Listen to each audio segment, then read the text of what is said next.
দবকাৰ সৰুপথাৰত ভয়ংকৰ পথ দুৰ্ঘটনা। দুৰ্ঘটনাত থিতাতে নিহত এজন আৰক্ষী জোৱান। নিহত আৰক্ষীগৰাকীৰ নাম বখিৰ আহমেদ বুলি জানিব পৰা গৈছে। AS31D7679 নম্বৰৰ বাইকেৰে হোজাই অভিমুখে গৈ আছিল বখিৰ আহমেদ। বহু সময় ধৰি ৰাষ্ট্ৰীয় ঘাইপথত পৰি থাকে আৰক্ষী জোৱানজনৰ মৃতদেহ।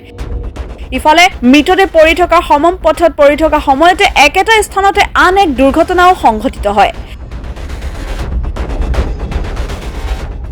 একেটা স্থানতে বাইক দুৰ্ঘটনাত গুৰুতৰভাৱে আহত এজন লোক।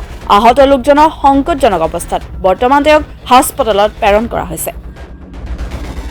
দুৰ্ঘটনাটো 11:37 আমাক মোক এটা ফোন আহে। মই ইয়াৰে BDB হওঁ।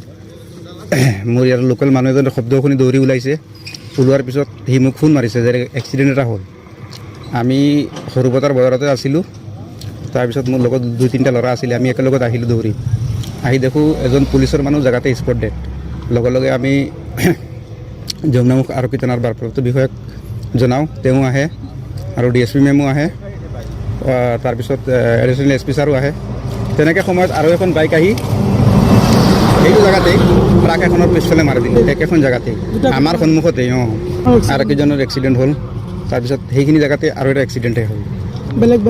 বেলেগ বাইক নহয়। তৎক্ষণাত তেওঁক মানে হস্পিটেললৈ লৈ গ'ল। দবকা PHত লৈ গ'ল। এতিয়া বৰ্তমানে একো খবৰ পোৱা নাই। বাকী পুলিচৰ মানুহ ইয়াতে আছে। তেওঁ আমি জনামতে PSO আছিলে কোনোবা এজন ছাৰৰ আৰু তেনেকৈ গম পাইছোঁ। সেইটো ৰিজাৰ্ভ DSP ছাৰৰ PSO আছিলে বুলি গম পাইছোঁ। সেই মানুহজনক এতিয়ালৈকে চিনাক্ত কৰিব পৰা নাই। কৰ হয় বুলি নাজানো আৰু হেলমেট চেলমেট একো নাছিলে। বছিৰ আহমেদ বুলি গম পাইছোঁ আমি। হয়, ৰাংলু বুলি শুনা পাইছোঁ আমি। হয় হয়। কিন্তু একচুৱেলি ক'বলৈ গ'লে চাওক বেছি দূৰ নহয় অভাৰব্ৰিজটো। অভাৰব্ৰিজৰ ওচৰতে এটা ক্ৰচিং আছে আৰু সঁচাকৈ ক'বলৈ গ'লে ক্ৰচিংটো মানে গাড়ীটো ক্ৰচিং লয় না। এতিয়াত আকৌ অভাৰব্ৰিজটো আছে, ডাউন আছে, পূৰা ফুল স্পীডতে আহে। সেইটো কাৰণে আমি প্ৰশাসনক আগৰ পৰাই জনাইছোঁ যে এই আমাৰ ইউটাৰ্ণটো বন্ধ কৰিব লাগে। আজি সপ্তাহ দিন আগত এটা মানুহ মৰিছে তেনেকুৱাই। গাড়ীত যান জঁটত ইমান ৰাস্তা পাৰ হ'ব লৈছিলে আৰু তাতে স্পট ডেড হৈছিলে মানুহজন।